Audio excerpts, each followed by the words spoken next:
ವೀಕ್ಷಕರಿಗೆಲ್ಲ ನಮಸ್ಕಾರ. ಭಕ್ತಿ ಭಂಡಾರ ಯೂಟ್ಯೂಬ್ ಚಾನಲ್ಗೆ ತಮಗೆಲ್ಲ ಸ್ವಾಗತ. ವೀಕ್ಷಕರೇ, ಇವತ್ತಿನ ವಿಡಿಯೋದಲ್ಲಿ ಹೆಣ್ಣು ಮಕ್ಕಳಿಗೆ ಇರಬೇಕಾದ ಒಳ್ಳೆಯ ಗುಣಗಳನ್ನು ತಿಳಿದುಕೊಳ್ಳೋಣ.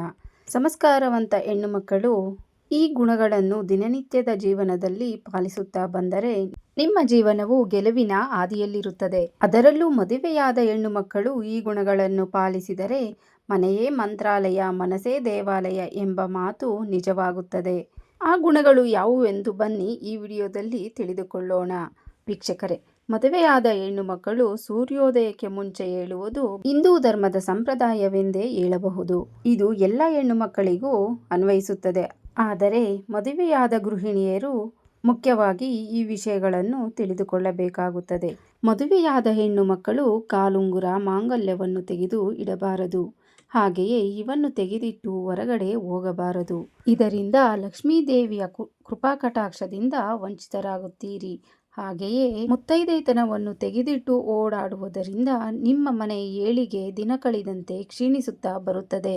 ಸೂರ್ಯೋದಯಕ್ಕೂ ಮುಂಚೆ ಏಳುವುದು, ಪ್ರತಿದಿನ ಮನೆಯ ಮುಖ್ಯದ್ವಾರವನ್ನು ತೊಳೆದು ಅರಿಶಿನ ಕುಂಕುಮ ಹಚ್ಚಿ ಹೂ ಇಟ್ಟು ಪೂಜೆ ಮಾಡುವುದು ಅತಿ ಮುಖ್ಯವಾಗಿರುತ್ತದೆ. ಕೋಪಗೊಂಡು ಅವಸರದಲ್ಲಿ ಪೂಜೆಯನ್ನ ಮಾಡಬಾರದು. ದೇವರಿಗೆ ಉಪಯೋಗಿಸಿದ ಅರಿಶಿನ ಕುಂಕುಮವನ್ನು ಮನೆಗೆ ಬಂದ ಮುತ್ತೈದರಿಗೆ ಕೊಡಬಾರದು. ಏಕೆಂದರೆ ದೇವರು ಅರಿಶಿನ ಕುಂಕುಮ ಮಡಿಯಾಗಿರಬೇಕು. ಮನೆಯೊಳಗೆ ಹೆಣ್ಣು ಮಕ್ಕಳು ಕೂದಲನ್ನು ಕೆದರಿಕೊಂಡು ಇರಬಾರದು. ಇದರಿಂದ ದಾರಿದ್ರ್ಯ ಬರುವುದು. ಲಕ್ಷ್ಮಿ ಕೋಪಕ್ಕೆ ಸಿಲುಕುತ್ತೀರಿ.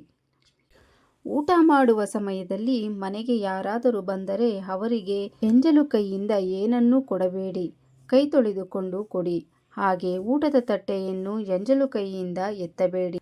ಕೈ ತೊಳೆದುಕೊಂಡು ತೆಗೆಯಬೇಕು. ಮನೆಯಲ್ಲಿ ಕೆಟ್ಟ ಪದಗಳನ್ನು ಬಳಕೆ ಮಾಡುವುದು, ಕಣ್ಣೀರು ಹಾಕುವುದು ಒಳ್ಳೆಯದಲ್ಲ. ಇದರಿಂದ ದಾರಿದ್ರ್ಯ ಬರುವುದು.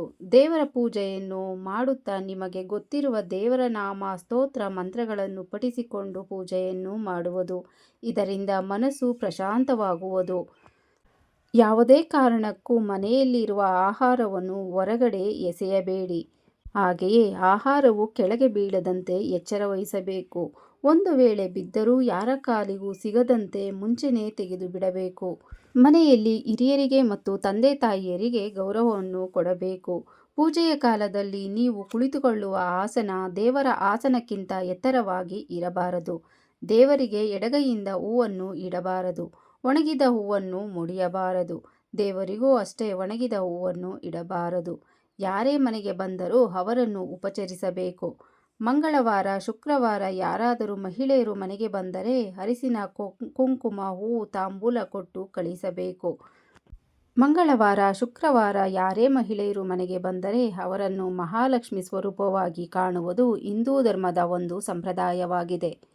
ಹಾಗೆ ಬಂದ ಮಹಿಳೆಯರಿಗೆ ತಿನ್ನಲು ಏನಾದರೂ ಕೊಟ್ಟರೆ ಅದು ಲಕ್ಷ್ಮೀ ದೇವರಿಗೆ ನೈವೇದ್ಯವಿಟ್ಟಂತೆ.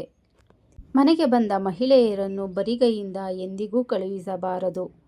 ಒಂದು ಲೋಟ ನೀರನ್ನಾದರೂ ಕೊಟ್ಟು ಕಳುಹಿಸಬೇಕು. ಸಾಧ್ಯವಾದರೆ ಮನೆಯಲ್ಲಿ ಬೆಳಗ್ಗೆ ಸಂಜೆ 2 ಸಮಯವೂ ದೇವರ ಮನೆಯಲ್ಲಿ ದೀಪ ಹಚ್ಚುವುದು.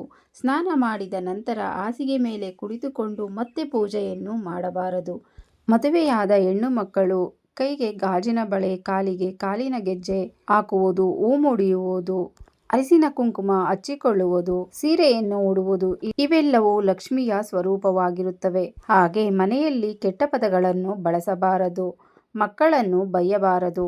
ಬೇರೆ ಯಾರಾದರೂ ಮಕ್ಕಳು ಮನೆಗೆ ಬಂದರೆ ಏನಾದರೂ ತಿನ್ನಲು ಕೊಡಬೇಕು. ಅತಿಥಿ ದೇವೋಭವ ಎಂದಂತೆ ಮನೆಗೆ ಯಾರಾದರೂ ಬಂದರೆ ಅವರೊಂದಿಗೆ ಗೌರವದಿಂದ ನಡೆದುಕೊಳ್ಳಬೇಕು.